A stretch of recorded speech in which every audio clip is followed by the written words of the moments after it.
اللہ رب العزت دیکھتا ہے، سنتا ہے، وہ یہ طاقت رکھتا ہے کہ جو چاہے کرے اور جب جس وقت جس کو جس چیز سے چاہے نواز دے۔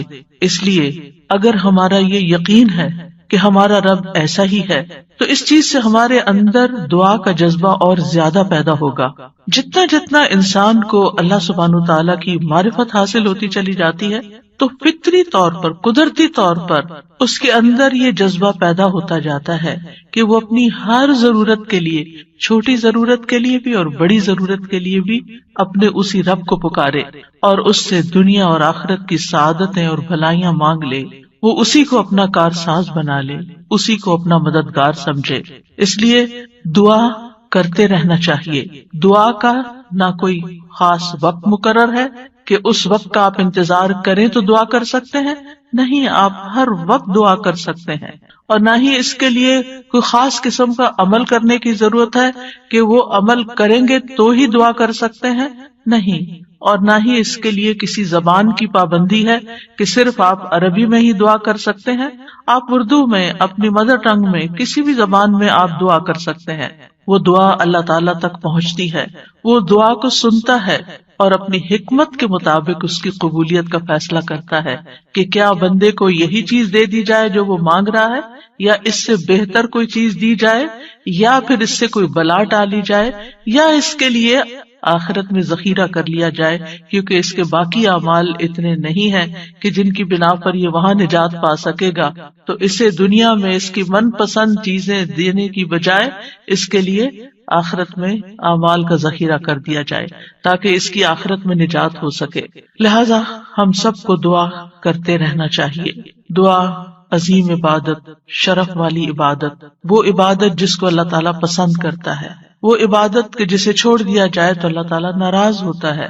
دعا توحید کی بنیاد ہے، یہ ہمیں اپنے رب سے قریب کر دیتی ہے، اس سے ہماری مشکلات آسان ہوتی ہیں، تکلیفیں دور ہوتی ہیں، ہمیں برکتیں حاصل ہوتی ہیں۔ لہٰذا جو مشکلات سے نکلنا چاہتا ہے وہ دعا کو اپنے لیے لازم کر لے، کیونکہ اللہ تعالیٰ ہی پریشانیوں کو دور کرتا ہے۔ امن یجیب المضطر اذا دعاہ ویکشف السوء، بھلا کون ہے جو لاچار کی فریاد رسی کرتا ہے جب وہ اسے پکارتا ہے اور اس کی تکلیف کو دور کر دیتا ہے۔ تو جو شخص بھی مشکلات سے، پریشانیوں سے نجات چاہتا ہے اس کے لیے ضروری ہے کہ وہ دعا کو لازم کر لے، کیونکہ اللہ تعالیٰ ہی پریشانیاں دور کرتا ہے۔ اللہ تعالیٰ کے علاوہ کوئی نہیں جو پریشانی دور کر سکے۔ وقتی طور پر کوئی آپ کو دلاسا دے دے گا، کوئی آپ کی ہمت افزائی کر دے گا، کوئی آپ کا دکھ بانٹ دے گا، لیکن آپ کی مشکل صرف اور صرف اللہ تعالیٰ ہی حل کر سکتا ہے۔ وَإِن يَمْسَسْكَ اللَّهُ بِضُرٍّ فَلَا كَاشِفَ لَهُ إِلَّا هُوَ وَإِن يَمْسَسْكَ بِخَيْرٍ فَهُوَ عَلَى كُلِّ شَيْءٍ قَدِيرٌ، اگر اللہ تجھے کوئی تکلیف پہنچائے تو اس کے سوا اسے کوئی دور کرنے والا نہیں، اور اگر وہ تجھے کوئی بھلائی پہنچائے تو وہ ہر چیز پر پوری طرح قادر ہے۔ ہم دیکھتے ہیں کہ عام طور پر لوگ مشکل وقت میں اللہ تعالیٰ کے سوا سب کو بھول جاتے ہیں۔ آخر میں انسان صرف اللہ ہی کو یاد کرتا ہے، اور یہ صرف مسلمان کے ساتھ ہی نہیں، نان مسلمز کے ساتھ، شرک کرنے والوں کے ساتھ، الحاد کا رستہ اختیار کرنے والوں کے ساتھ بھی یہی معاملہ ہے۔ اور اس میں ہم دیکھتے ہیں کہ ایک مرتبہ جب اکرمہ بن ابی جہل نبی صلی اللہ علیہ وسلم سے بھاگ کر کشتی پر سوار ہو گئے، مکہ سے بھاگ گئے اور پھر جزیرۃ العرب چھوڑنا چاہا، اور جس کشتی پر بیٹھے وہ سمندر کے بیچ میں جا کر ڈوبنے لگی، تو کشتی کے مالکوں نے کہا کہ لوگوں اخلاص کے ساتھ دعا کرو۔ اخلاص کا مطلب یہ ہے کہ بتوں کو بھول جاؤ اور صرف اللہ سے دعا کرو، اس لیے کہ اس کے ڈوبنے کو صرف اللہ ہی بچا سکتا ہے۔ تو اس وقت چونک اٹھے کہ اسی چیز کی دعوت تو ہمیں محمد صلی اللہ علیہ وسلم دے رہے ہیں۔ اس وقت انہوں نے عہد کیا کہ اگر آج اے رب تو مجھے بچا لے گا تو پہلا کام میں یہ کروں گا کہ میں محمد صلی اللہ علیہ وسلم کے ہاتھ میں اپنا ہاتھ دے دوں گا، میں اسلام قبول کر لوں گا۔ اور پھر آپ جانتے ہیں کہ اکرمہ بن ابی جہل نے کس اخلاص کے ساتھ اسلام قبول کیا، تو دعا کی قبولیت ہی ان کے اسلام کا ایک ذریعہ بنی۔ اور دعا کرنے کی 3 صورتیں ہیں۔ ایک تو یہ کہ اللہ تعالیٰ کی توحید بیان کرنا، جس میں انسان کہتا ہے یا اللہ لا الہ الا اللہ لا الہ الا انت سبحانک انی کنت من الظالمین، یہ دعا کا ایک طریقہ ہے۔ یہاں آپ صرف اللہ تعالیٰ کی توحید بیان کر رہے ہیں، اپنی کوتاہیوں کا اعتراف کر رہے ہیں. پھر اسی طرح آپ کہتے ہیں ربنا، اے ہمارے رب. یہاں بھی آپ اپنے رب کو رب کہہ کے پکار رہے ہیں، گویا اللہ تعالیٰ کی تعریف کر رہے ہیں. اور پھر دوسرا طریقہ یہ ہے کہ اللہ تعالیٰ سے انسان صرف بخشش کا سوال کرتا رہے اور رحمت کا سوال کرتا رہے، جیسے استغفر اللہ استغفر اللہ استغفر اللہ. کیونکہ اگر آپ کی بخشش ہو گئی تو آپ کے راستے میں جتنی بھی مشکلات ہیں وہ خود بخود حل ہونا شروع ہو جائیں گی. یعنی آپ کو اس وقت کہنے کی ضرورت نہیں ہوگی کہ یار اب مجھے یہ چاہیے مجھے وہ چاہیے. آپ صرف یہ کہتے ہیں کہ اللہ وہ گناہ جو میرے اور تیرے بیچ میں حائل ہو گئے ہیں، جو تیری رحمت تک مجھے پہنچنے نہیں دے رہے، یا رب تو ان کو دور کر دے، تو مجھے معاف کر دے. اور یہ چیز انسان کی مشکلات دور کرنے کا ذریعہ بن جاتی ہے اور اس کی حاجات پوری ہونے کا ذریعہ بن جاتی ہے، جو بھی اس کی زندگی میں کوئی حاجت اور ضرورت ہوتی ہے. اسی طرح کبھی آپ اللہ سے صرف رحمت کا سوال کر رہے ہوتے ہیں، یا حی یا قیوم برحمتک استغیث، صرف رحمت مانگ رہے ہوتے ہیں. کیونکہ اگر اللہ سبحانہ وتعالیٰ کی رحمت آ جائے تو ساری مشکلات ہی آسان ہو جائیں، پھر تو کوئی غم ہی نہ رہے، کوئی پریشانی ہی نہ رہے. اور تیسرا طریقہ ہے کہ انسان اللہ تعالیٰ سے اپنی دنیاوی حاجات مانگے یا آخرت کی ضروریات مانگے، جیسے اے اللہ مجھے مال دے، اے اللہ مجھے اولاد دے، اے اللہ مجھے گھر دے، اے اللہ مجھے گاڑی دے. اور صحابہ اتنی چھوٹی چھوٹی چیزیں بھی مانگتے تھے، جیسے جوتی کا تسمہ اگر ٹوٹ گیا تو بھی اللہ سے مانگتے تھے. چھوٹی سے چھوٹی ضرورت سے لے کے بڑی سے بڑی ضرورت تک براہ راست اللہ تعالیٰ سے مانگی جا سکتی، اور اس میں کوئی عیب کی بات نہیں، کوئی گناہ کی بات نہیں. وہ آپ کا رب ہے، وہ سب سے زیادہ آپ کا خیر خواہ ہے، لہٰذا آپ اس سے نہیں مانگیں گے تو کس سے مانگیں گے؟ اور وہ جو سب کچھ دینے پہ قادر ہے اس سے نہیں مانگیں گے تو کس سے مانگیں گے؟ لہٰذا اس کو پکارتے رہنا چاہیے. تو نمبر 1 طریقہ صرف اللہ کی توحید بیان کرنا، اللہ کی تعریف کرتے رہنا. عرفہ کے دن کی سب سے بہترین دعا کیا ہے؟ لا الہ الا اللہ وحدہ لا شریک لہ لہ الملک ولہ الحمد وہو علی کل شیء قدیر. اس میں کیا مانگا آپ نے؟ کچھ بھی نہیں. آپ نے صرف اللہ کی توحید بیان کی ہے، لا الہ الا اللہ کہا ہے، وحدہ کہا ہے، لا شریک لہ کہا ہے، اپنے آپ کو اللہ کے لیے خالص کیا ہے. یہ دعا ہے. اور پھر دوسرا یہ کہ استغفار اور رحمت کی دعا. اور تیسرا کوئی بھی ضرورت جو ہو کسی بھی زبان میں، کسی بھی چیز کی، روحانی، جذباتی، مادی، دنیا کی، آخرت کی، کوئی بھی چیز وہ مانگتے چلے جائیں. ہم دیکھتے ہیں کہ انبیاء علیہم السلام اپنی حاجات اللہ تعالیٰ کے سامنے رکھتے تھے، مشکل وقت میں اللہ تعالیٰ کی طرف رجوع کیا کرتے تھے. کانوا اذا فزعوا الی الصلاۃ، یہ حدیث ہے مسند احمد کی، کہ انبیاء پر جب بھی کوئی پریشانی آتی تو وہ نماز کی طرف متوجہ ہو جاتے تھے، نماز پڑھنے لگتے تھے. اور کل ہم نے پڑھا تھا کہ دعا کی 2 بڑی قسمیں ہیں، دعائے عبادت اور دعائے مسئلہ. کہ عبادت بھی بذات خود دعا ہے، دعائے حال ہے، یعنی ہم ایسی حالت میں ہیں، ایسی عبادت میں ہیں کہ جو اللہ کی رحمت کو ہماری طرف متوجہ کر رہی ہے. انسان سب سے زیادہ اللہ کے قریب کہاں ہوتا ہے؟ سجدے کی حالت میں، اقرب الیہ. لہذا خوب وہاں دعا کرنی چاہیے. تو نماز بذات خود پریئر ہے، اس کو کہتے بھی پریئر ہے.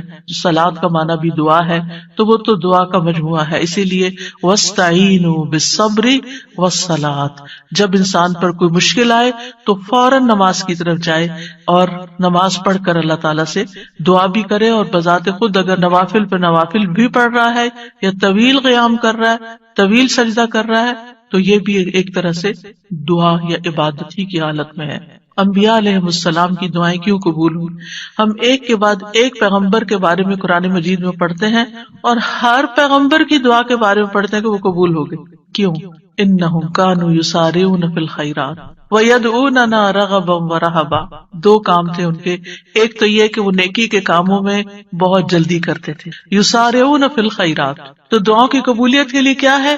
نیکیوں میں جلدی کریں، نیکیوں میں دوڑ لگائیں، نیکیوں میں آگے بڑھیں. وَيَدْعُونَنَا رَغَبًا وَرَهَبًا، اور وہ ہمیں پکارتے تھے رغبت کے ساتھ بھی اور رہبت کے ساتھ بھی، امید کے ساتھ بھی اور خوف کے ساتھ بھی. تو انسان کو اپنے رب کو امید اور خوف دونوں طریقوں سے پکارنا چاہیے. تو ہم دیکھتے ہیں کہ آدم علیہ السلام پر جب پریشانی آئی، شیطان کے کہنے میں وہ آ گئے اور پھر انہوں نے دعا کی، ربنا ظلمنا انفسنا وَإِن لَّمْ تَغْفِرْ لَنَا وَتَرْحَمْنَا لَنَكُونَنَّ مِنَ الْخَاسِرِينَ کہ اے ہمارے رب ہم نے اپنی جانوں پر ظلم کیا، اگر تو نے ہمیں نہ بخشا، ہم پر رحم نہ کیا تو ضرور ہم خسارہ پانے والوں میں سے ہو جائیں گے۔ تو کیا ہوا؟ اللہ تعالیٰ نے دعا قبول کی، فَتَلَقَّى آدَمُ مِن رَّبِّهِ كَلِمَاتٍ فتاب علیہ انہ هو التواب الرحیم۔ اللہ سبحانہ تعالیٰ نے آدم علیہ السلام کی توبہ قبول کر لی۔ نوح علیہ السلام کی قوم نے ان کے ساتھ بہت برا سلوک کیا۔ کذبت قبلہم قوم نوح فکذبوا عبدنا وقالوا مجنون وازدجر فدعا ربہ انی مغلوب فانتصر۔ ان سے پہلے قوم نوح نے بھی جھٹلایا تھا، بس انہوں نے ہمارے بندے کو جھٹلا دیا اور کہنے لگے یہ مجنون ہے، اور وہ بری طرح جھڑک دیا گیا۔ یعنی قوم کے اوباش قسم کے لوگ ان کو ساتھ ڈانٹ ڈپٹ بھی کرتے تھے، اور بعض روایات میں آتا ہے کہ انہوں نے ان کو اتنا مارا کہ بے ہوش کر دیا، تو انہوں نے اپنے رب کو پکارا، انی مغلوب، رب میں مغلوب ہو گیا ہوں، میرا ان پہ کوئی بس نہیں چلتا، میں ان کے ساتھ ہر طریقہ آزما چکا ہوں، یہ نہیں مانتے، بس تو میری مدد کر۔ کیا ہوا؟ اللہ تعالیٰ فرماتے وَنُوحًا إِذْ نَادَى مِن قَبْلُ فَاسْتَجَبْنَا لَهُ فَنَجَّيْنَاهُ وَأَهْلَهُ مِنَ الْكَرْبِ الْعَظِيمِ۔ اور نوح کو بھی جب اس نے اس سے پہلے پکارا تو ہم نے اس کی دعا قبول کر لی، پھر اسے اور اس کے گھر والوں کو بہت بڑی گھبراہٹ سے بچا لیا۔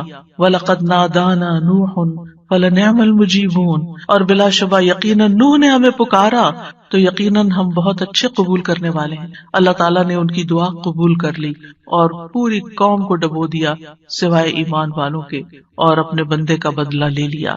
یونس علیہ السلام کی مثال ہمارے سامنے ہے کہ جب اپنی قوم سے ناراض ہو کر، غضبناک ہو کر چلے گئے تھے، چلتے چلتے سمندر تک، سمندر سے کشتی میں، کشتی سے مچھلی کے پیٹ میں، اور مچھلی چلی گئی سمندر کی تہہ میں، اندھیروں پر اندھیرے۔ فنادى في الظلمات ان لا اله الا انت سبحانك انی كنت من الظالمین۔ تو اس نے اندھیروں میں پکارا، تیرے سوا کوئی معبود نہیں، تو پاک ہے، یقیناً میں ظلم کرنے والوں میں سے ہوں۔ تو ہم نے اس کی دعا قبول کر لی اور اسے غم سے نجات دے دی، اور اسی طرح ہم ایمان والوں کو نجات دیتے ہیں، اوروں کو بھی دیں گے۔ ان ساری مثالوں میں ہمارے لیے سبق ہے، ہمارے حالات کتنے بھی تنگ ہوں، ہم کتنی بھی پریشانی میں ہوں، لیکن پیغمبروں سے زیادہ پریشانی ہم پر نہیں آئی۔ بعض جگہوں پر آتا ہے کہ آدم علیہ السلام 300 سال تک یہ دعا کرتے رہے، روتے رہے کہ مجھ سے غلطی ہوئی ہے۔ بالآخر رب نے ان کو کلمات سکھائے اور پھر دعا انہوں نے مانگی اور ان کی نجات ہوئی۔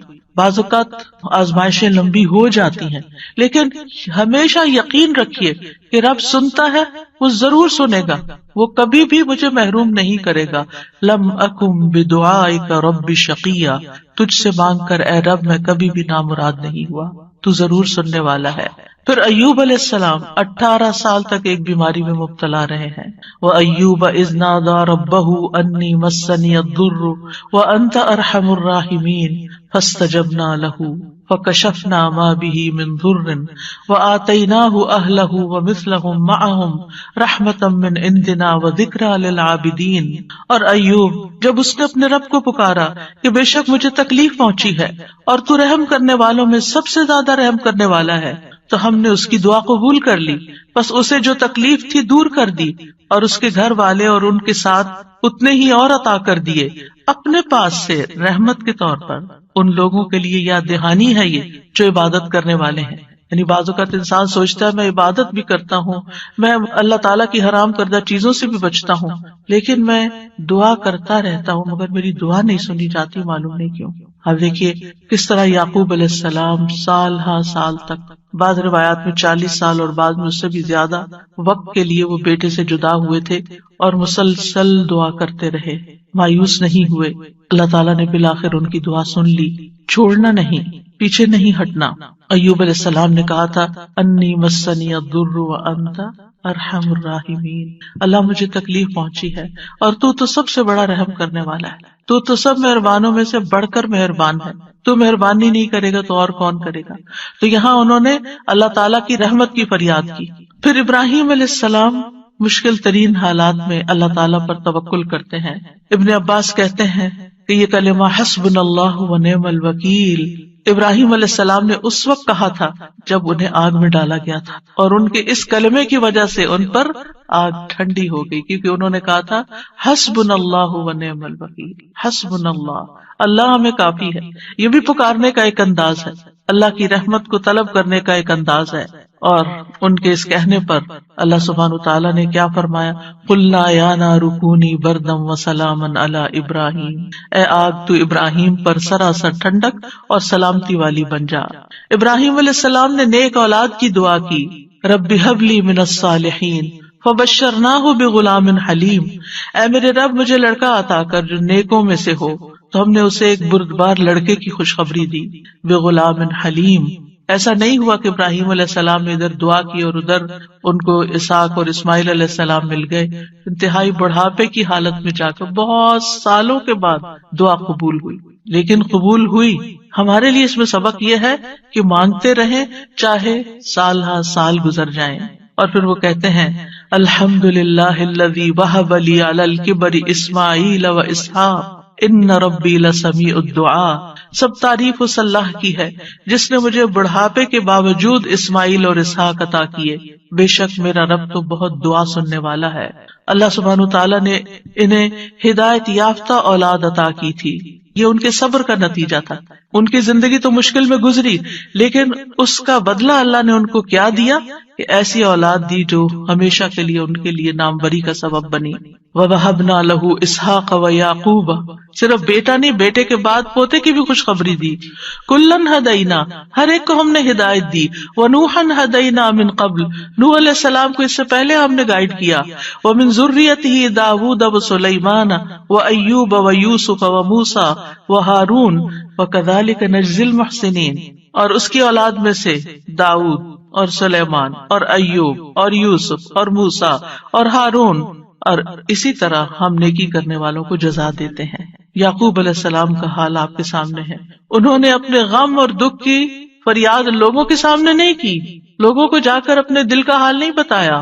کیا کہا، انما اشکو بثی وحزنی الی اللہ وَأَعْلَمُ مِنَ اللَّهِ مَا لَا تَعْلَمُونَ، یعقوب علیہ السلام نے کہا بے شک میں اپنی بے قراری اور غم کی شکایت صرف اللہ سے کرتا ہوں، اللہ ہی میرے دل کا حال جانتا ہے کہ یہاں کیسی کیسی بے قراری ہے بچے کی جدائی میں، اور میں اللہ کی طرف سے وہ باتیں جانتا ہوں جو تم نہیں جانتے۔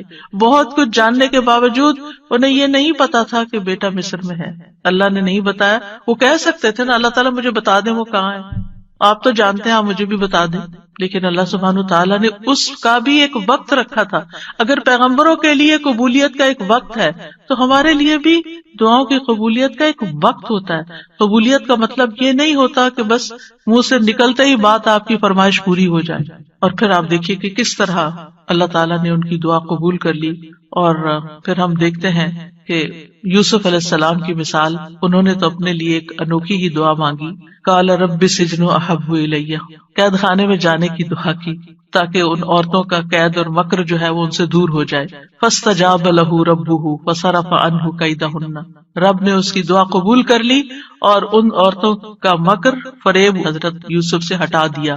انہ هو السمیع العلیم، بے شک وہ خوب سننے والا خوب جاننے والا ہے۔ پھر موسیٰ علیہ السلام کی دعا، کس طرح وہ مدین پہنچتے ہیں تھکے ہارے، کئی دن کے پیدل سفر کے بعد جا کر ابھی بیٹھتے ہیں تو فوراً دیکھتے ہیں کہ کچھ لڑکیاں اپنا ریوڑ لے کے کھڑی ہیں، پانی نہیں پلا پا رہی، خود تھکے ہوئے ہیں، خود بھوکے بھی ہیں، پیاسے بھی ہیں، زخمی بھی ہیں، کچھ فیوچر کا نہیں پتا، لیکن کیا کرتے ہیں، سب سے پہلے اپنے رب کو پکارتے ہیں، ربی انی لما انزلت الی من خیر فقیر، اور صرف دعا مانگ کے وہیں درخت کے نیچے بیٹھ نہیں جاتے بلکہ اٹھ کے ان بچیوں کے پاس جاتے ہیں کہ یہ تمہارا کیا معاملہ ہے، اور ان کے سارے ریوڑ کو پانی پلاتے ہیں۔ اور آپ سوچئے کہ ایک شخص جو خود اتنا تھکا وہ اپنے آپ کو وہاں رکھ کے دیکھیے، اگر ہم اتنا لمبا سفر کر کے آئیں اور ہم سے کوئی پانی مانگ بیٹھے، خود تو آفر کرنا دور کی بات، کوئی اور مانگ بیٹھے تو شاید ہم جھڑک ہی دیں کہ میں نے بھی تو اتنا ہی سفر کیا نہیں جتنا تم نے کیا۔ یہیں سے تو ہماری لڑائیاں فساد شروع ہوتے ہیں گھروں میں۔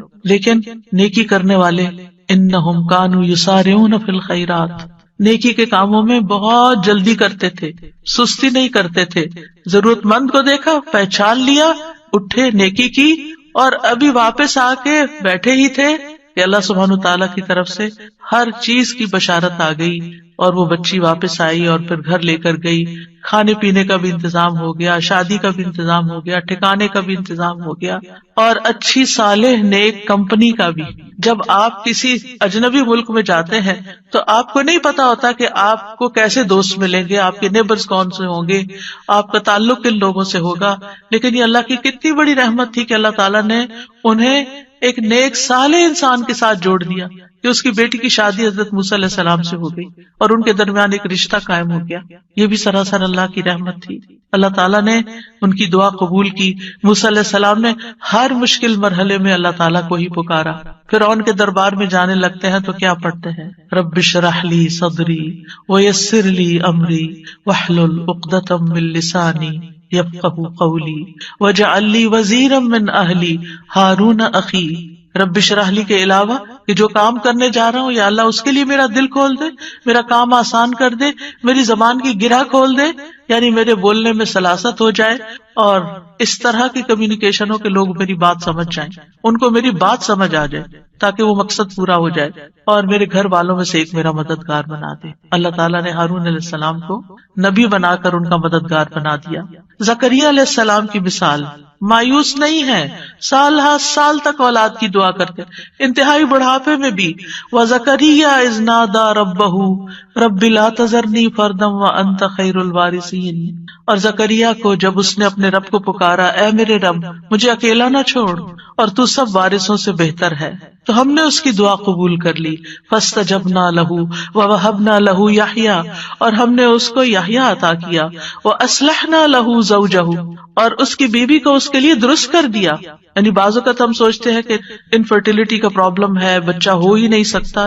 اللہ تعالیٰ سب کچھ کر سکتا ہے, اللہ تعالیٰ وہ بھی ٹھیک کر سکتا ہے, کیونکہ ان اللہ علی کل شیء قدیر, اللہ تعالیٰ ہر چیز پر قدرت رکھتا ہے. اس لیے مایوسی کس بات کی؟ اللہ کے بندے کبھی بھی مایوس نہیں ہوتے. ہاں, مانگنے سے کبھی نہیں تھکتے, مانگتے رہتے ہیں کہ اللہ تعالیٰ سبب کے ساتھ بھی دیتا ہے اور بغیر سبب کے بھی دیتا ہے, اس کے لیے کیا مشکل ہے. پھر نبی صلی اللہ علیہ وسلم کس طرح دعا کرتے ہیں؟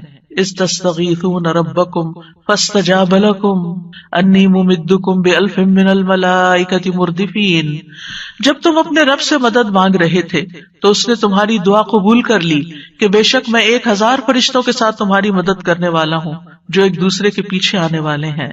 کس طرح نبی صلی اللہ علیہ وسلم بدر کے میدان میں فریادیں کر رہے تھے, اپنے رب کو پکار رہے تھے. دیر اینڈ دن خوشخبری آ گئی کہ فرشتوں سے مدد کی جائے گی. انبیاء علیہ السلام کے علاوہ ہم دیکھتے ہیں کہ دیگر افراد بھی جنہوں نے اللہ تعالیٰ سے دعا کی, اللہ سبحانہ تعالیٰ نے ان کی دعا سن لی. سورۃ المؤمن میں جو مرد مومن ہے, جو فرعون کے دربار میں سے ہی ایک شخص اٹھتا ہے اور پھر وہ لوگوں کو نصیحت کرتا ہے اور کیا کہتا ہے؟ فَسَتَذْكُرُونَ مَا أَقُولُ لَكُمْ وَأُفَوِّضُ أَمْرِي إِلَى اللَّهِ ان اللہ بصیر بالعباد. فرعون کے دربار میں ایک شخص کا اٹھ کر لوگوں کو سمجھانا, فرعون کو سمجھانا, خوب نصیحتیں کرنا, کھلم کھلا موسیٰ علیہ السلام پر ایمان لانا, یہ بہت بڑی بغاوت تھی اور بہت بڑا نقصان ہو سکتا تھا. لیکن اس مرد مومن نے کیا کہا؟ افوض امری الی اللہ, میں اپنا معاملہ اللہ کے سپرد کرتا ہوں. کیا ہوا پھر؟ فوقاہ اللہ سیئات ما مکروا وحاق بآل فرعون سوء العذاب, اللہ نے اسے ان کی بری چالوں سے بچا لیا جو انہوں نے تدبیریں کی تھی, ان سے نجات دی, اور آل فرعون کو برے عذاب نے گھیر لیا. اللہ نے اپنے بندے کو بچا لیا اور پوری قوم کو ڈبو دیا. پھر اسی طرح کچھ واقعات احادیث میں آتے ہیں, جیسے غار والوں کا قصہ ہے, کس طرح اللہ سبحانہ وتعالیٰ نے ان کی دعائیں سنی اور صرف دعاؤں کے نتیجے میں غار کے دروازے سے پتھر ہٹ گیا اور وہ باہر نکل آئے. پھر اسی طرح ایک اور بچے کا واقعہ ملتا ہے جسے بادشاہ نے جادوگر کے پاس جادو سیکھنے کے لیے بھیجا, تو اس نے جادو سیکھنے کی بجائے الٹا اللہ تعالیٰ کی پہچان کا علم کسی سے حاصل کر لیا راستے میں. جب بادشاہ کو پتا چلا تو بہت ناراض ہوا اور غصے میں آ کر اس نے کہا کہ اس بچے کو فلاں پہاڑ پہ لے جاؤ اور اسے پہاڑ کی چوٹی سے گرا دو تاکہ یہ ہلاک ہو جائے, اور اگر یہ اپنے دین سے پھر جائے تو اسے چھوڑ دینا, انکار کرے تو نیچے پھینک دینا. بادشاہ کے جو ساتھی تھے وہ لڑکے کو پہاڑ کی چوٹی پر لے گئے. اس لڑکے نے ایک دعا مانگی, اللہم اکفنیہم بما شئت, اللہم اکفنیہم بما شئت, اے اللہ جس طرح تو چاہے تو مجھے ان کے مقابلے میں کافی ہو جا, ان کے مقابلے میں تو میرا ساتھ دے. تو کہتے ہیں پہاڑ پر ایسا زلزلہ آیا کہ جس سے اس کے سارے ساتھی جو لے کے گئے تھے وہ سارے گر گئے، وہ سب الٹے گرے، اور وہ لڑکا چلتا ہوا بادشاہ کی طرف دوبارہ آ گیا۔ بادشاہ نے اس لڑکے سے پوچھا تیرے ساتھیوں کا کیا ہوا؟ لڑکے نے کہا اللہ مجھے ان سے کافی ہو گیا۔ بادشاہ نے پھر اس لڑکے کو اپنے ساتھیوں کے اور لوگوں کے حوالے کر کے کہا کہ اسے ایک چھوٹی سی کشتی میں بٹھاؤ اور سمندر کے بیچ میں جا کے کشتی الٹ دو، اس کو وہاں پھینک دو، اگر یہ اپنے دین سے پھر جائے تو چھوڑ دینا، انکار کرے پھینک کے آ جانا۔ بادشاہ کے ساتھی اس لڑکے کو لے کر گئے تو لڑکے نے پھر یہی دعا کی، اللہم اکفنیہم بما شئت، اے اللہ تو جس طرح چاہے مجھے ان سے کافی ہو جا۔ پھر وہ کشتی بادشاہ کے ساتھیوں سمیت الٹ گئی، سب غرق ہو گئے، اور وہ لڑکا چلتا ہوا واپس بادشاہ کے پاس آ گیا۔ بادشاہ نے اس لڑکے سے کہا تیرے ساتھیوں کا کیا ہوا؟ کہنے لگا اللہ مجھے ان کے مقابلے کے لیے کافی ہو گیا۔ اور واقعی اللہ ہی کافی ہوتا ہے دشمن سے نبٹنے کے لیے۔ انسان کے اپنے پاس زور نہیں ہوتا، طاقت نہیں ہوتی، ہم کمزور ہوتے ہیں، لیکن اگر اللہ کی مدد آ جائے تو انسان ہر طرح کی مشکلات پہ قابو پا سکتا ہے۔ آسیہ علیہ السلام کی مثال ہمارے سامنے ہے کہ کس طرح انہوں نے فرعونیوں سے نجات کے لیے دعا مانگی اور کہا رب ابن لی عندک بیتا فی الجنہ ونجنی من فرعون وعملہ ونجنی من القوم الظالمین۔ اے میرے رب میرے لیے اپنے پاس جنت میں ایک گھر بنا دے اور مجھے فرعون سے اور اس کے عمل سے نجات دے اور مجھے ظالم قوم سے نجات دے۔ تو کیا ہوا؟ اللہ تعالیٰ نے ان کی دعا قبول کر لی۔ ابو ہریرہ کہتے ہیں کہ فرعون نے اپنی بیوی کے دونوں ہاتھوں اور دونوں پاؤں کے لیے 4 میخیں گاڑی، یعنی جیسے وصولی دیتے ہیں نا، تو ہر ہاتھ میں میخ گاڑی اور پاؤں میں بھی۔ جب وہ فرعونی ان سے جدا ہوتے تو فرشتے ان پہ سایہ کر لیتے۔ اس وقت انہوں نے یہ دعا کی، بس اللہ تعالیٰ نے جنت میں ان کے گھر سے پردہ ہٹا کر ان کو گھر دکھا دیا، یہ گھر بن چکا ہے تمہارا، اس صبر کی بدولت جو انہوں نے اس تکلیف پر کیا اور اپنے ایمان کو بچایا۔ سارہ علیہ السلام نے کس طرح اس ظالم بادشاہ کے مقابلے میں مدد طلب کی۔ آپ جانتے ہیں کہ ابراہیم علیہ السلام نے سارہ کے ساتھ ہجرت کی تھی اور انہیں لے کر ایک شہر میں پہنچے، جو اس کا بادشاہ تھا وہ بہت ظالم تھا، اور جب اسے پتا چلتا کہ کوئی مسافر ایسا ہے جس کے ساتھ بہت خوبصورت عورت ہے تو وہ اس سے زبردستی چھین لیتا تھا۔ اسے پتا چلا کہ ابراہیم علیہ السلام اپنے ساتھ ایک ایسی عورت کو لائے ہیں جو عورتوں میں سب سے زیادہ خوبصورت ہے، تو انہوں نے ابراہیم علیہ السلام کو پیغام بھیجا کہ یہ تمہارے ساتھ کون ہے؟ تو انہوں نے کہا کہ یہ میری بہن ہے۔ پھر سارہ کے پاس گئے تو انہوں نے کہا میری بات کو جھٹلانا نہیں، کیونکہ میں نے ان کو بتایا کہ تم میری بہن ہو، اللہ کی قسم اس سرزمین میں میرے اور تمہارے علاوہ دوسرا کوئی مومن نہیں، یعنی ہم ایمان میں بہن بھائی ہیں۔ تو انہوں نے پھر سارہ کو ظالم کے پاس بھیج دیا۔ بادشاہ سارہ کی طرف بڑھنے لگا تو یعنی حضرت سارہ نے اٹھ کر وضو کیا، نماز پڑھنے لگی اور یہ دعا کی، اللہم ان کنت آمنت بک وبرسولک واحسنت فرجی الا علی زوجی فلا تسلط علی الکافر۔ اے اللہ اگر میں تجھ پر اور تیرے رسول پر ایمان لائی ہوں اور میں نے اپنی شرمگاہ کو اپنے شوہر کے سوا محفوظ رکھا ہے تو اس کافر کو میرے اوپر مسلط نہ ہونے دے۔ اس پر بادشاہ کا سانس گلے میں پھنس گیا اور گر کر ایڑیاں رگڑنے لگا، اور حضرت سارہ کو نجات مل گئی۔ نہ صرف ایک نجات ملی بلکہ ان کے ساتھ توفتاً حضرت ہاجر کو بھی ساتھ دیا گیا۔ خولہ بنت ثعلبہ کی مثال قرآن میں آپ کے سامنے ہے کہ کس طرح ان کے شوہر نے ان سے زہار کیا تو وہ پریشان ہو گئی اور نبی صلی اللہ علیہ وسلم کے پاس آئیں اور تکرار کرنے لگی کہ میرے مسئلے کا کوئی حل بتایا جائے۔ تو اس پر اللہ سبحانہ وتعالیٰ نے کیا آیات نازل کی، قد سمع اللہ قول التی تجادلک فی زوجہا وتشتکی الی اللہ واللہ یسمع تحاورکما۔ اللہ نے سن لی اس عورت کی بات جو تم سے اپنے شوہر کی شکایت کر رہی تھی اور اپنے خاوند کے بارے میں جھگڑ رہی تھی اور اللہ کی طرف شکایت کر رہی تھی، اور اللہ تم دونوں کی بات سن رہا تھا۔ تو اللہ سبحانہ تعالیٰ نے اس عورت کی بات سن لی کا مطلب کیا ہے؟ دعا قبول کر لی، مسئلے کا حل مل گیا۔ اسی طرح سلف صالحین جو ہیں وہ بھی اللہ کو پکارتے ہیں۔ امت کے جو نیک لوگ ہیں ان میں سب سے پہلے صحابہ کرام ہیں۔ وہ سب سے بڑھ کر اللہ تعالیٰ کو جاننے والے تھے، اللہ تعالیٰ کی معرفت رکھتے تھے، وہ اللہ کے رسول کو جاننے والے تھے، وہ دین میں سب سے زیادہ بصیرت رکھتے تھے اور سب سے زیادہ دعا کرنے کے ادب آداب سے واقف تھے کہ کیسے دعا کی جاتی ہے۔ ہم دیکھتے ہیں کہ عمر بن خطاب رضی اللہ عنہ دعا کے ذریعے اپنے دشمن کے خلاف فتح طلب کرتے تھے، اور یہ دعا ان کے لشکروں میں سے عظیم لشکر تھا۔ کہتے ہیں نا کہ اللہ تعالیٰ کے لشکر ہیں، جیسے سکینت بھی اللہ کے لشکروں میں سے ایک لشکر ہے، تو وہ دعا کو بھی اللہ کا ایک لشکر سمجھتے تھے۔ وہ اپنے ساتھیوں سے کہا کرتے تھے تم کثرت تعداد کی بنیاد پر فتح نہیں دیے جاتے بلکہ تمہاری مدد آسمان سے کی جاتی ہے۔ اللہ تمہاری مدد کرتا ہے، یعنی تمہاری دعائیں سنتا ہے۔ اسی طرح عبداللہ بن زبیر کے بارے میں آتا ہے، وہ کہتے ہیں کہ جمل کی جنگ کے موقع پر جب زبیر رضی اللہ عنہ کھڑے ہوئے تو مجھے بلایا، میں ان کے پہلو میں جا کر کھڑا ہو گیا، بیٹے ہیں ان کے۔ انہوں نے کہا، بیٹا آج کی لڑائی میں ظالم مارا جائے گا یا مظلوم؟ میں سمجھتا ہوں کہ آج میں مظلوم قتل کیا جاؤں گا، اور مجھے سب سے بڑی فکر اپنے قرضوں کی ہے۔ کیا تمہیں بھی کچھ اندازہ ہے کہ قرض ادا کرنے کے بعد ہمارا کچھ مال بچ سکے گا؟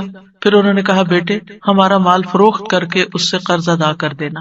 کہنے لگے، بیٹا اگر قرض ادا کرنے سے عاجز ہو جاؤ تو میرے مولا سے اس میں مدد چاہنا، کام نہ ہو تو اللہ سے مدد چاہنا۔ عبداللہ نے بیان کیا کہ اللہ کی قسم، ان کے بیٹے کہتے ہیں، اللہ کی قسم میں ان کی بات اس وقت نہ سمجھ سکا۔ میں نے پوچھا، اے میرے بابا، من مولا کا، آپ کا مولا کون ہے؟ قال اللہ، کہنے لگے اللہ۔ عبداللہ کہتے ہیں، اللہ کی قسم قرض ادا کرنے میں جب بھی دشواری پیش آئی میں نے اسی طرح دعا کی، یا مولا زبیر، ہے زبیر کے مولا، اقض عنہ دینہ، آپ ان کی طرف سے قرض ادا کر دیجیے، اس کا بندوبست کر دیجیے، اور ادائیگی کی کوئی نہ کوئی صورت پیدا ہو جاتی، دعا قبول ہو جاتی۔ سفیان ثوری کہا کرتے تھے، اے وہ ذات جس کو اپنے تمام بندوں میں سے وہ انسان سب سے زیادہ محبوب ہے جو اس سے مانگے تو کثرت سے مانگے، یعنی اللہ تعالیٰ کو وہ شخص زیادہ پیارا ہے جو زیادہ دعائیں کرتا ہے۔ اے وہ ذات جس کو اپنے تمام بندوں میں سے وہ انسان سب سے زیادہ ناپسند ہے جو اس سے نہیں مانگتا، کیونکہ جو انسان دعا نہیں کرتا اللہ تعالیٰ اس سے ناراض ہوتا ہے، اور تیرے سوا کوئی بھی ایسا نہیں ہے اے میرے رب۔ کیا مطلب؟ کوئی بھی اور ایسا نہیں۔ اگر کسی سے بھی انسان ایک سے زیادہ دفعہ کچھ مانگ لے تو وہ ناراض ہو جاتا ہے، اور نہ مانگے تو خوش رہتے ہیں۔ ایون ماں باپ بھی آپ دیکھیں، اگر بچے ایک دفعہ کچھ مانگے تو کہ اچھا بیٹا لے لو، پھر دوسری دفعہ پھر مانگے تو ایک دن آتا ہے کہ ماں باپ بھی کہتے کہ تم کب تک مانگتے رہو، اپنا بندوبست خود کرو۔ لیکن اللہ سبحانہ وتعالیٰ کبھی ایسا نہیں کہتے کہ کب تک تم مجھ سے دعائیں کرتے رہو گے۔ وہ پسند کرتے ہیں کہ بندہ دعا کرتا رہے، اور بعض لوگوں کو تو دعا میں ایسا لطف آتا ہے، اللہ تعالیٰ سے مناجات کرنے میں، اللہ تعالیٰ کو پکارنے میں، اللہ تعالیٰ کے آگے ہاتھ پھیلانے میں، اللہ تعالیٰ کی طرف رجوع کرنے میں ایسی لذت آتی ہے کہ ان کی یہ لذت اس چیز کی لذت سے بھی بڑھ جاتی ہے جو وہ مانگ رہے ہوتے ہیں۔ تو اس لیے کبھی بھی انسان مانگنے سے دور نہ رہے، مانگتا رہے، صرف بڑی حاجتیں نہیں، بڑے مسائل نہیں، چھوٹی چھوٹی چیزیں بھی۔ لیث بن سعد کہتے ہیں کہ ابو حازم کہا کرتے تھے، مجھے نمک بھی چاہیے تو میں اپنی دعاؤں میں اللہ سے مانگتا ہوں کہ مجھے نمک چاہیے۔ نمک سب سے چھوٹی چیز ہوتی ہے نا۔ اور پھر اسی طرح بعض سلف صالحین اپنی نمازوں میں اللہ تعالیٰ سے اپنی تمام ضروریات مانگتے تھے، یعنی چھوٹی بڑی سب، یہاں تک کہ آٹے میں ڈالا جانے والا نمک، بکری کا چارہ، گھاس بھی اللہ سے مانگتے تھے۔ چھوٹی چھوٹی چیزیں بھی ایک تعلق کو ظاہر کرتا ہے نا یہ، اور اس بات کے یقین کو ظاہر کرتا ہے کہ وہی دیتا ہے، یہ چھوٹی چیزیں بھی وہی دیتا ہے، اگرچہ اسباب ہیں دنیا میں لیکن اصل میں پیچھے اسی کا ہاتھ ہے۔ حضرت عائشہ کہا کرتی تھی، سب کچھ اللہ سے مانگو، یہاں تک کہ جوتے کا تسمہ بھی اللہ سے مانگو، کیونکہ اگر اللہ میسر نہ کرے تو وہ کبھی میسر نہ ہو، اللہ نہ دے تو کبھی نہیں ملتا، چاہے چھوٹی سی چیز ہی کیوں نہ ہو۔ یاد رکھیے دعا کی قبولیت کے کچھ درجات ہیں، یعنی ہم سب مانگتے ہیں، پیغمبروں نے مانگا، ابھی تک ہم نے دیکھا کہ سب مانگ رہے ہیں اور دعائیں قبول بھی ہو رہی ہیں، تو اس کے کچھ درجات ہیں، لیولز ہیں۔ رسول اللہ صلی اللہ علیہ وسلم نے فرمایا، اگر کوئی شخص اللہ سے دعا کرتا ہے تو اس کی دعا ضرور قبول ہوتی ہے، اس کی دعا ضرور قبول ہو جاتی ہے، خواہ دنیا میں اسے وہ چیز دے دی جائے، یعنی جو مانگ رہا ہے وہ یہی مل جائے، یا اس کے لیے آخرت میں ذخیرہ بنا دیا جائے، یا پھر اس دعا کے بقدر اس کے گناہوں کا کفارہ ادا ہو جاتا ہے، بشرطے کہ اس کی دعا کسی گناہ یا قطع رحمی کے لیے نہ ہو اور وہ جلدی نہ کرے۔ تو تین چیزیں ہو گئی، یا وہی چیز مل گئی جو مانگی، یا پھر آخرت کے لیے جمع ہو گئی کہ وہاں بدلہ ملے گا، یا پھر دنیا میں کیے جانے والے گناہوں کا کفارہ ہو گیا۔ بعض اوقات انسان اللہ کی نافرمانی کی کچھ کام کر رہا ہوتا ہے، مثلا نماز کے لیے صبح وقت پہ نہ اٹھنا، کچھ لوگ روٹین میں ریگولرلی دیر سے فجر پڑھتے ہیں، رات کو دیر سے سوتے ہیں، صبح دیر سے اٹھتے ہیں، اگر ان کو سمجھایا جائے تو وہ کہتے ہیں ہم پڑھ تو لیتے ہیں نا، جب اٹھتے ہیں پڑھ لیتے ہیں، بھئی کبھی کبھار تو ایسا ہو جائے، لیکن روز کا یہ اگر کام ہو جائے تو یہ کوئی معمولی چیز ہے، یہ اللہ کی نافرمانی ہے. اور ایسی اور بھی چیزیں ہو سکتی ہیں زندگی میں جو ہم اللہ کے حکم کی نافرمانی کر رہے ہوتے ہیں. آپ کو یاد ہوگا کہ جب میں نے رمضان کا لیکچر دیا تو اس میں سب سے پہلے یا ایھا الذین آمنوا پہ بات ہوئی تھی. یا ایھا الذین آمنوا، اے لوگو جو ایمان لائے، تم پہ روزے فرض کر دی، یعنی روزے رکھو. اور کتنے ہی اللہ تعالیٰ کے احکامات ایسے ہیں جو اللہ تعالیٰ مومنوں سے ان کو فلفل کرنے کے لیے کہتا ہے، لیکن کیا ہم وہ سارے فلفل کر رہے ہیں؟ اگر ہماری کوئی بات نہ مانے تو ہم کتنے ناراض ہوتے ہیں. کوئی بچہ ہماری بات نہ سنے، مثلا شور کر رہا ہے، ہم کہتے چپ ہو جاؤ، نہیں چپ ہوتا. پھر آپ کہتے دیکھو چپ ہو جاؤ، شور نہیں کرو، دیکھو بھائی کو نہیں مارو. ایک دفعہ، دو دفعہ، تین دفعہ، پھر اٹھ کے کیا کرتے ہیں؟ پھر لگانی پڑتی ہے نا. کیوں لگانی پڑتی؟ تاکہ فساد ختم ہو، لڑائی ختم ہو. ویسے نہیں وہ مان رہا، ہمارا بھی یہی حال ہے. اللہ تعالیٰ ہمیں ڈھیل دیے رکھتے ہیں، یہ غلط کام نہیں کرو، نہیں کرو، نہیں کرو، مختلف چانسز ملتے رہتے ہیں، نہیں چھوڑتے. پھر اللہ تعالیٰ کسی مشکل میں ڈال دیتے ہیں. اب بندے بنو گے تم، اب آؤ گے میری طرف. پھر بندہ اللہ کی طرف رجوع کرتا ہے، پھر توبہ کرتا ہے، پھر معافیاں مانگتا ہے، پھر دعائیں کرتا ہے، پھر اللہ سبحانہ وتعالیٰ اس کی دعا سن لیتا ہے اور اس کے پچھلے گناہ معاف ہو چکے ہوتے ہیں. جب تک دعائیں کرتا رہتا ہے، وہ عبادت کی حالت میں ہوتا ہے نا، تو اس عبادت سے ان الحسنات یذھبن السیئات، گناہ جب معاف ہو جاتے ہیں، بندہ نکھر کے ٹھیک ہو جاتا ہے، پھر اس کی دنیا کی مشکل آسان ہو جاتی ہے اور آخرت میں بھی اس کی صفائی ہو چکی ہوتی ہے، گناہ کم ہو چکے ہوتے ہیں. ہمیں سمجھ نہیں آ رہی ہوتی کہ یہ ہمارے ساتھ کیا ہو رہا ہے، ہماری دعا کیوں نہیں قبول ہو رہی، لیکن وہ قبول ہو رہی ہوتی ہے. وہ کہیں اور کام کر رہی ہے، وہ کسی اور طریقے سے قبول ہو رہی ہے، وہ گناہوں کی معافی کا ذریعہ بن رہی ہے. اسی لیے دعا کا ایک طریقہ کیا ہے؟ صرف استغفار کرنا. جیسے نوح علیہ السلام نے کہا تھا فَقُلْتُ اسْتَغْفِرُوا رَبَّكُمْ إِنَّهُ كَانَ غَفَّارًا يُرْسِلِ السَّمَاءَ عَلَيْكُمْ مِدْرَارًا. قحط سالی ہو گئی، بارشیں رک گئی، استغفار کرو، بارشیں برسنے لگیں گی. تمہارے گناہوں کی وجہ سے رکی تھی، توبہ کر لو، پھر حالات اچھے ہو جائیں گے. سارے مل کے توبہ کرو، پوری قوم توبہ کرے. اسی لیے وہ صلاۃ الاستسقاء پڑھی جاتی ہے، سب مل کے دعا کرتے ہیں اللہ تعالیٰ سے. تو نبی صلی اللہ علیہ وسلم نے فرمایا بشرطے کہ اس کی دعا کسی گناہ یا قطع رحمی کے لیے نہ ہو اور وہ جلدی نہ کرے. صحابہ نے عرض کیا یا رسول اللہ جلدی سے کیا مراد ہے؟ آپ نے فرمایا یہ کہے کہ میں نے اللہ سے دعا کی لیکن اس نے قبول نہیں کی. یہ نہ کہے کبھی. بعض اوقات کوئی شخص اپنا مسئلہ بتاتا ہے نا اور اس کو حل یہ بتایا جاتا ہے دعا کرو، تو کہتے ہیں دعا تو بہت کی ہے، پھر اور کیا کرنا ہے؟ پھر بھی دعا ہی کرنی ہے، ابھی اور بھی کرنی ہے، ابھی کاؤنٹ پورا نہیں ہوا، ابھی ٹائم پورا نہیں ہوا. جب تک وہ ٹائم نہیں آتا تمہیں مانگتے چلے جانا ہے، مانگتے رہو، اسی میں فائدہ ہے. تمہیں نہیں پتا تمہارے لیے کتنا بڑا اجر اکٹھا ہو رہا ہے. اگر آج وہ قبول ہوگی نا، تم پھر مستی میں آ جاؤ، کیونکہ اللہ تعالیٰ کو زیادہ پتا ہے نا کہ اس بندے کو اگر میں نے یہ چیز دے دی اس کی تو آخرت خراب ہو جائے گی. آپ کو نہیں پتا ہوتا کہ آپ اگر اپنے بچے کو اس ایج میں گاڑی لے دیں گے تو وہ کیا کرے گا، اس ایج میں فلاں چیز دے دیں گے تو کیا کرے گا. حالانکہ آپ افورڈ کر سکتے ہیں، آپ اس کو دے سکتے ہیں، لیکن کیوں نہیں کوئی چیز دیتے اس وقت جب وہ مانگ رہا ہوتا ہے، آپ کی منتیں کر رہا ہوتا ہے، دائیں بائیں آگے پیچھے دن رات آپ کے پیچھے بچے پڑ جاتے ہیں. مجھے یاد ہے کہ میرے ایک بچے کو جب فون چاہیے تھا تو پیچھا ہی نہیں چھوڑتا تھا، دن رات میرے پیچھے. میں نہیں دینا چاہتی تھی کہ ابھی وہ ایج نہیں میچورٹی کی کہ جس میں فون دیا جائے. تو کیا میں ظالم تھی؟ نہیں، اسی کی خاطر، اسی پر مہربانی اور اسی کے فائدے کی خاطر نہیں دینا چاہتی. یہ تو ہم انسان ہیں کم عقل، چھوٹی سی عقل میں تھوڑی سی بات سمجھ جاتے ہیں کہ ابھی یہ چیز نہیں دینی. اسی طرح آپ کے گھر میں مثلاً کوئی شوگر کا پیشنٹ ہے، اس کا من پسند کھانا رکھا ہوا ہے لیکن آپ اس کو نہیں دیتے.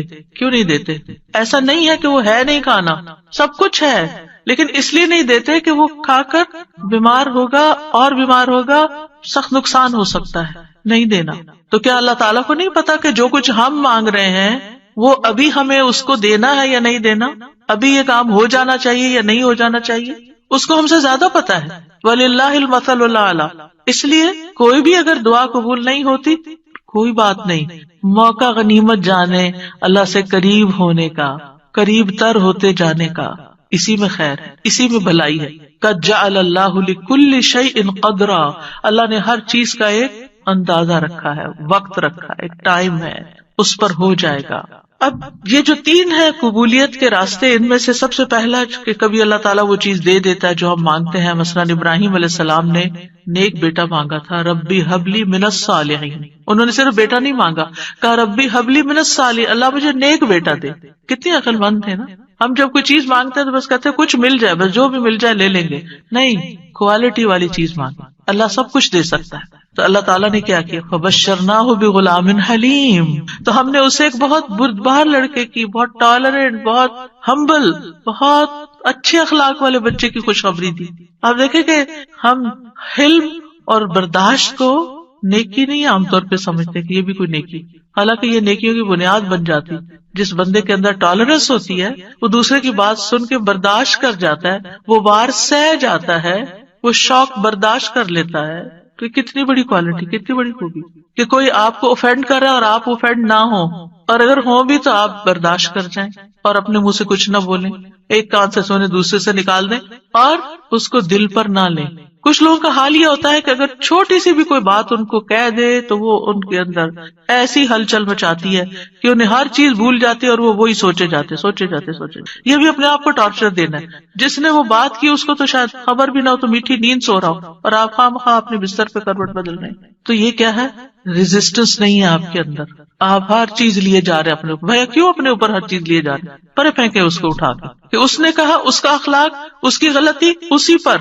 میں اپنے دل میں یہ نہیں سوچوں. اپنے آپ کو بول کے کہا کرے. آواز کا بھی ایک اثر ہوتا ہے. بولا کرے مجھے اس بات کو اب نہیں سوچنا، مجھے اس کو محسوس نہیں کرنا، مجھے اپنے دل میں نہیں رکھنا، اور پیٹرن بریک کر کے کچھ ایسی چیز پڑھے، کچھ ایسا کام کرے کہ بھول جائیں اس کو، اور نیکسٹ ٹائم وہ شخص سامنے آئے تو منہ بنا کے اور غصے کی آنکھوں سے مت دیکھیں، اچھے سے اسمائل کر کے دیکھیں، اچھے سے اسمائل کر کے بات کریں. آپ دیکھیں گے کہ وہ جو غصہ آیا بھی تھا نا وہ کہیں چلا جائے گا. لیکن ہم غصے کو پرورش دیتے ہیں، اس کی پرورش کرتے ہیں. کہا تھا نا اس نے، اب میں نے اس کے ساتھ یہ کر، اندر ہی کھچڑی پکاتے رہتے. اور جب وہ شخص سامنے آتا ہے تو کوئی نہ کوئی سخت لفظ بول جاتے ہیں کیونکہ ہم بدلہ لینا چاہ رہے ہو. اب کیا ہے، آپ نے تو ایک لفظ بولا، ہو سکتا ہے وہ 10 اور بول دے. آپ بتائیں کیا کریں؟ مسئلہ تو حل نہیں ہوا، مسئلہ تو وہیں کھڑا رہا، پریشانی تو وہیں رہی، تو کیا فائدہ ہوا؟ تو اس لیے یہ حلم کی کوالٹی جو ہے، یہ برداشت کی کوالٹی جو ہے، بہت بڑی خوبی ہے. اور آپ دیکھیے کہ اگر آپ کے بچے کے اندر یہ ہے نا تو آپ بڑی خوش قسمت پیرنٹ ہیں کہ آپ اس کو ڈانٹ رہے ہیں، آپ اس کو سنا رہے ہیں اور وہ آگے سے آپ کو جواب نہیں دیتا. کتنے خوش قسمت ہیں آپ کہ آپ کا بچہ آپ کی ڈانٹ سن لیتا ہے، آپ کا بچہ آپ کا غصہ برداشت کر جاتا ہے اور پھر بھی آپ کے ساتھ اچھا سلوک کرتا ہے. یہ کوئی چھوٹی نعمت ہے، یہ ہے نیک ہونا، یہ نیکی کی علامت ہے. انہوں نے کہا اللہ نیک بچہ چاہیے، اللہ نے کہا اچھا یہ حلیم بچہ لے لے، حلم والا ہے. اسی لیے تو جب انہوں نے کہا آؤ میں تمہیں ذبح کرتا ہوں تو وہ حاضر ہو گئے. ٹھیک ہے ذبح بھی کر لیں. آج آپ دیکھیں کہ بعض اوقات ہمارے بچے دنیاوی لحاظ سے بڑے کامیاب ہوتے لیکن ایک چھوٹی سی بات ان کو کہہ دیں تو وہ اتنے زیادہ اوفینڈ ہو جاتے ہیں. تو وہ آنکھوں کی ٹھنڈک تو نہ ہوئے نا، صرف ان کی دنیاوی کامیابی، وہ تو ان کے اپنے لیے ہیں دنیاوی کامیابی. ٹھیک ہے ماں باپ کو بھی نیک نامی سے کچھ حصہ مل جاتا ہے لیکن ماں باپ کی آنکھوں کی ٹھنڈک اولاد کی نیکی ہوتی ہے. یہ جو ہم کہتے ہیں نا ربنا ہب لنا من ازواجنا وذریاتنا قرۃ اعین، تو ایک ایمان والے کے لیے آنکھوں کی ٹھنڈک اس میں ہوتی ہے کہ بچہ خیر اور بھلائی کے کتنے کام کرتا ہے. بہرحال ان کی دعا قبول ہو گئی. کبھی ایسا بھی ہوتا ہے کہ مانگی ہوئی چیز سے اللہ تعالیٰ زیادہ بہتر چیز آپ کو دے دے. آپ کچھ اور مانگ رہے تھے، آپ کو مانگنا نہیں آ رہا تھا، اللہ تعالیٰ کو آپ پر پیار آیا، آپ نے چھوٹا مانگا، اللہ نے اس سے بڑھ کر آپ کو دے دیا. کئی دفعہ ہم کہتے ہیں نا کہ میں نے تو کبھی یہ سوچا بھی نہیں تھا، میں نے اتنا نہیں مانگا تھا. میرے ایک رشتے دار ہیں، اللہ نے ان کو بہت دیا، تو کبھی میری بات ہوتی ہے ان سے تو کہتے ہیں کہ میں نے اتنا نہیں مانگا تھا، میں نے اتنا نہیں مانگا تھا، اور اللہ تعالیٰ دیتا ہی چلا جا رہا ہے. تو ایسا بھی ہوتا ہے کہ بعض اوقات آپ والدین کے بڑے ہی فرما بردار ہوتے ہیں، ان کے دکھ درد کے ساتھی ہوتے ہیں، اور اللہ سبحانہ وتعالیٰ آپ کو صلہ رحمی کا ویسے بھی وعدہ ہے کہ جو رشتے جوڑے گا، جو ماں باپ کے ساتھ احسان کا برتاؤ کرے گا، رشتے جوڑے گا، تعلقات اچھے رکھے گا، اللہ تعالیٰ اس کی عمر اور رزق میں برکت عطا فرمائے گا. یہ رزق کے دروازوں میں سے ایک دروازہ ہے کہ تھوڑا بھی ہے تب بھی احسان کا معاملہ کرو، رشتے داروں کے ساتھ اپنے تعلقات اور ریلیشن شپ اچھے رکھو. تو اللہ سبحانہ وتعالیٰ کبھی کبھی ہم کچھ مانگتے ہیں، اللہ تعالیٰ میں اس سے بھی بہتر عطا کرتا ہے. آپ دیکھیں عمران کی بیوی نے کیا کہا تھا، ربی انی نذرت لک ما فی بطنی محررا، اللہ میں نے تیرے لیے اس کی نظر مانی ہے جو میرے پیٹ میں ہے وہ آزاد ہوگا، فتقبل منی، آپ اسے قبول کر لیں، انک انت السمیع العلیم، آپ سننے والے ہیں، سب کچھ جاننے والے ہیں. اور اب کیا ہوا؟ بیٹی پیدا ہو گئی. انہوں نے سمجھا کہ بیٹی کوئی اچھی چیز نہیں، بیٹا چاہیے تھا، خیال ان کا یہ تھا. واللہ اعلم بما ودعت ولیس الذکر کالانثی. اللہ تعالیٰ نے کیا فرمایا کہ لڑکا لڑکی کی طرح نہیں ہوتا. یہاں جو کام بیٹی کرے گی وہ بیٹا نہیں کر سکتا. اور پھر حضرت مریم سے کیسی خیر دنیا میں جاری ہوئی. اللہ نے ان کو کس طرح چنا، ایمان والی عورتوں کی سردار ہیں وہ. کبھی اللہ تعالیٰ مانگی ہوئی چیز جیسی کوئی تکلیف دور کر دیتا ہے. آپ کچھ مانگ رہے ہوتے ہیں اور ادھر سے تکلیف آ رہی ہوتی ہے، اللہ تعالیٰ اس مانگنے کی وجہ سے اس تکلیف کو پیچھے ہٹا دیتے ہیں. ہم کہتے ہیں ہماری دعا قبول نہیں، کتنی غلط بات کرتے ہیں، استغفر اللہ. ہم کہتے ہیں ہماری دعا قبول نہیں، بھائی ہو چکی ہے. اللہ نے فرمایا ہے نا اجیب دعوت الداعی اذا دعانی، میں قبول کرتا ہوں. کیسے کہتے ہو نہیں قبول ہوتی؟ ہوئی ہے، تمہیں نہیں پتا کس شکل میں ہوئی ہے. تم چھوٹی چیز مانگ رہے تھے، میں تمہیں بہتر دینے والا ہوں. تم کچھ مانگ رہے تھے، میں تم سے مصیبت دور کر رہا ہوں.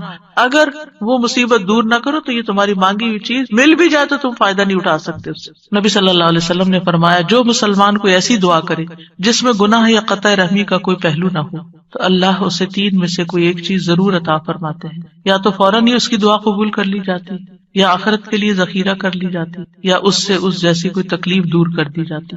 صحابہ نے عرض کیا اس طرح تو پھر ہم بہت کثرت کریں گے. آپ نے فرمایا اللہ اس سے بھی زیادہ کثرت والا، یعنی آپ بہت مانگو گے تو اللہ تعالیٰ اس سے بھی زیادہ دے سکتا ہے، تمہارے مانگنے سے بھی زیادہ دے سکتا ہے. کبھی گناہوں کا کفارہ بن جاتی ہے. حدیث میں آتا ہے وَإِمَّا أَن يُكَفَّرَ عَنْهُ مِن ذُنُوبِهِ بِقَدْرِ مَا دَعَا، یا پھر اس دعا کی وجہ سے اس کے گناہوں کا کفارہ ادا ہو جاتا ہے، ایکسپیشن ہو جاتی ہے. یعنی بعض اوقات ہماری نماز میں کوئی کمی رہ جاتی ہے، بعض اوقات روزے میں رہ جاتی ہے، زکوٰۃ میں رہ جاتی ہے. کئی چیزیں ہیں جو ہمارے فرائض ہیں ہم ادا کر رہے ہوتے ہیں لیکن کہیں نہ کوئی کمی ہوتی ہے اور اس کا ہمیں پتہ ہی نہیں چلتا. کبھی وضو میں کوئی کمی رہ جاتی تو ان چیزوں کا پھر کفارہ تو کرنا ہے نا.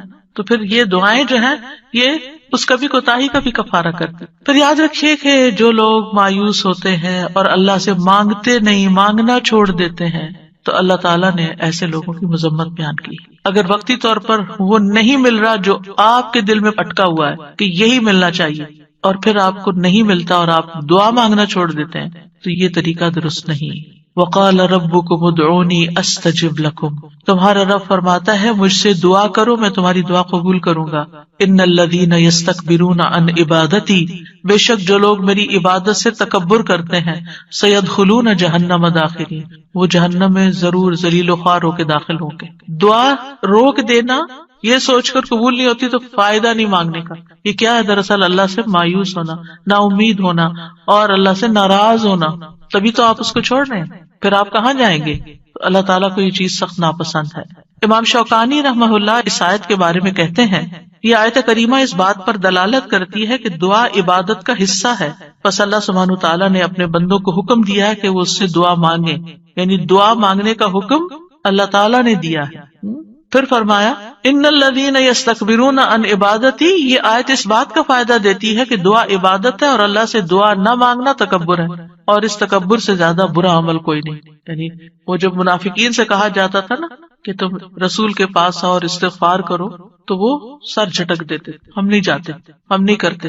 آج بھی آپ دیکھیں کہ بعض اوقات کسی کو نیکی کی کوئی بات کہی جاتی کہ یہ صدقہ کر لو، یہ نیکی کر لو، تو وہ سر جھٹک کے چلے جاتے ہیں اور نہیں تمہارے پاس کچھ کہنے کو ہر وقت یہی نصیحت ہے. تو انسان کی اس میں سب سے زیادہ محرومی ہے کہ انسان دعا چھوڑ دے، اس ہستی سے مانگنا چھوڑ دے جو اس کا خالق ہے، اس کا مالک ہے، اس کا رازق ہے، اس کو زندگی دینے والا ہے، اس کی موت بھی اس کے ہاتھ میں ہے، ثواب اور سزا دینے والا ہے. تو تکبر جو ہے انتہائی ناسمجھی کی چیز ہے اور نعمتوں کی ناشکری ہے. فرعون کیوں ڈوبا تھا؟ فرعون کیوں غرق ہوا؟ تکبر کی وجہ سے. قارون کو کیا مشکل ہوئی؟ قارون کیوں زمین میں دھنسا؟ فرعون پانی میں ڈوبا اور قارون زمین میں دھنسا. ایک خشکی میں ڈوبا اور ایک سمندر میں، دونوں کا مسئلہ ایک ہی تھا اور وہ تھا تکبر، پرائڈ، غرور. تو مشکل وقت میں اللہ کو نہ پکارنا دلوں کی سختی کی علامت ہے. یعنی جو تکلیف کے وقت بھی اللہ سے دعا نہیں کرتا، اس کا مطلب یہ کہ اس کا دل سخت ہو چکا ہے، ہارڈ ہارٹیڈ ہے. سورۃ الانعام میں اللہ تعالیٰ فرماتے ہیں فَلَوْلَا إِذْ جَاءَهُمْ بَأْسُنَا تَضَرَّعُوا، پھر جب ہمارا عذاب ان پر آیا تو انہوں نے عاجزی کیوں نہیں کی، دعائیں کیوں نہیں کی کہ اللہ اس عذاب کو ٹال دے. ولیکن قست قلوبہم، لیکن ان کے دل سخت ہو گئے تھے، وزین لہم الشیطان ما کانوا یعملون، اور شیطان نے ان کے لیے وہ سب خوشنما بنا دیا تھا جو وہ کیا کرتے تھے. ان کے اپنے عمل جو کہ obviously اللہ تعالیٰ کی ناراضگی کے تھے وہ انہیں بڑے اچھے لگتے تھے اور سمجھتے تھے ہم بالکل ٹھیک کر رہے ہیں، ہم ٹھیک جا رہے ہیں. انسانوں میں سب سے زیادہ عبادت گزار کون تھا؟ اللہ کے رسول صلی اللہ علیہ وسلم. لیکن سب سے زیادہ ہمبلنس اور سب سے زیادہ دعائیں بھی آپ نے مانگی. یعنی جب میں مسنون اذکار دیکھتی ہوں سبحان اللہ، یعنی کہ آپ تہجد کے وقت اٹھنے کے وقت سے لے کر پھر آپ فجر پڑھنے اور اس کے بیچ میں صبح کے اذکار اور پھر اس کے بعد جو ہر موقع کے اذکار اور پھر نمازیں اس کے علاوہ ہے، تلاوت قرآن اس کے علاوہ ہے، اور پھر رات کو سوتے وقت کے اذکار.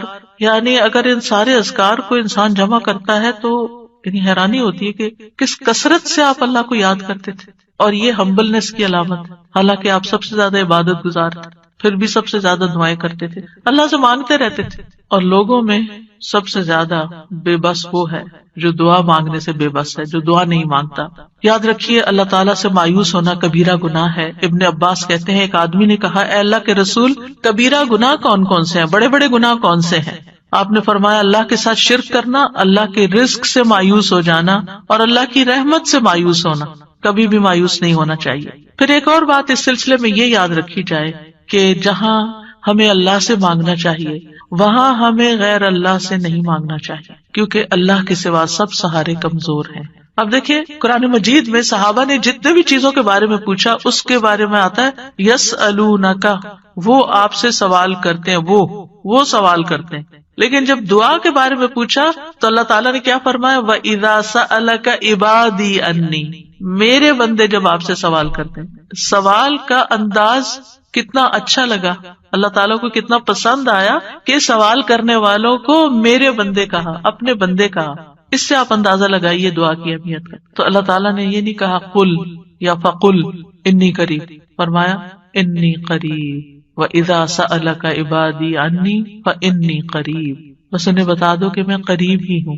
گویا بندے اور اللہ کے بیچ میں کوئی واسطہ وسیلہ نہیں، کوئی اور نہیں، بس بندہ اور اللہ. ہم بیچ میں اوروں کو لے آتے ہیں. ہمارے معاشرے میں کتنا عام ہے کہ کوئی کسی پیر کو لے آتا ہے اور کوئی کسی بزرگ کو لے آتا ہے، اور دور جاہلیت میں فرشتوں کو اور بتوں کو اور معلوم نہیں کس کس کو.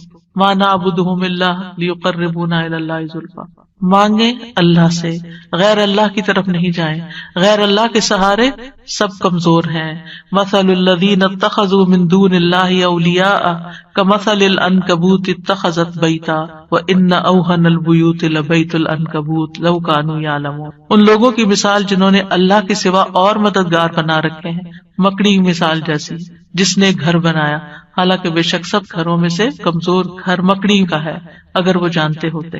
غیر اللہ تو ایک مکھی بھی پیدا نہیں کر سکتے. غیر اللہ کو پکارنا سب سے بڑی گمراہی ہے.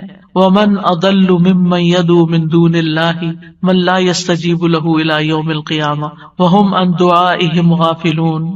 اور اس سے بڑھ کر کون گمراہ ہے جو اللہ کے سوا انہیں پکارتا ہے جو قیامت تک اس کی دعا قبول نہیں کریں گے.